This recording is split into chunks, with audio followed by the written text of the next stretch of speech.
वजीर आजम मियां शहबाज शरीफ ने कहा है दहशतगर्दी के खात्मे तक चैन से नहीं बैठेंगे। पेशावर धमाके में सिक्योरिटी लैब्स की तहकीकात होनी चाहिए। पूरी कौम अश्कबार है और सवाल करती है कि चंद साल कबल खत्म की गई दहशतगर्दी के बाद ये वाकया कैसे पेश आया। साबिक वजीर दाखिला शेख रशीद के खिलाफ कराची में भी मुकदमा दर्ज। शेख रशीद की गिरफ्तारी के लिए पुलिस पार्टी तश्कील। खुसूसी पुलिस पार्टी शेख रशीद को गिरफ्तार करने के लिए रवाना। शेख रशीद को रावलपिंडी से गिरफ्तार करके कराची लाया जाएगा।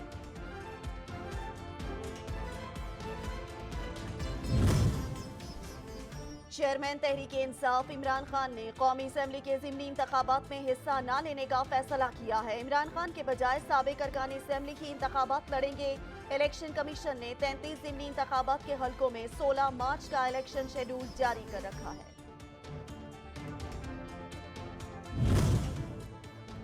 पंजाब में इंतखाबात की तारीख का मामला, अदालत ने गवर्नर पंजाब से 7 रोज में जवाब तलब कर लिया। जस्टिस जवाद हसन ने रिमार्क्स दिए, आइन में दर्ज है कि इलेक्शन 90 रोज में होने हैं।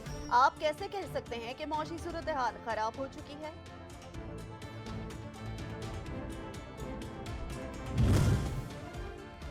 मुल्क में डॉलर की फिर ऊंची परवाज, रुपए की कदर में कमी। इंटरबैंक मार्केट में डॉलर की कीमत में इजाफा देखने में आया। इंटरबैंक मार्केट में डॉलर 5 रुपए 22 पैसे महंगा होने के बाद 276 रुपए 58 पैसे पर बंद हुआ।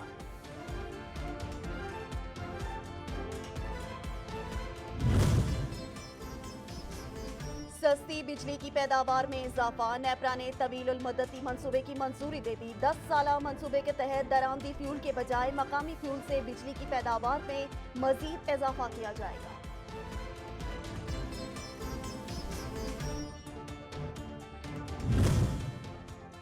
और IMF ने बिजली की सरकारी तकसीमकार कंपनीज की कारकर्दगी पर अदम एतमाद का इजहार कर दिया। बिजली टैरिफ में सब्सिडी खत्म करने का मुतालबा। IMF वक्त का कहना है कि हुकूमती कंपनीज की कारकर्दगी बेहतर बनाए बगैर गर्दिशी कर्ज का खात्मा मुमकिन नहीं।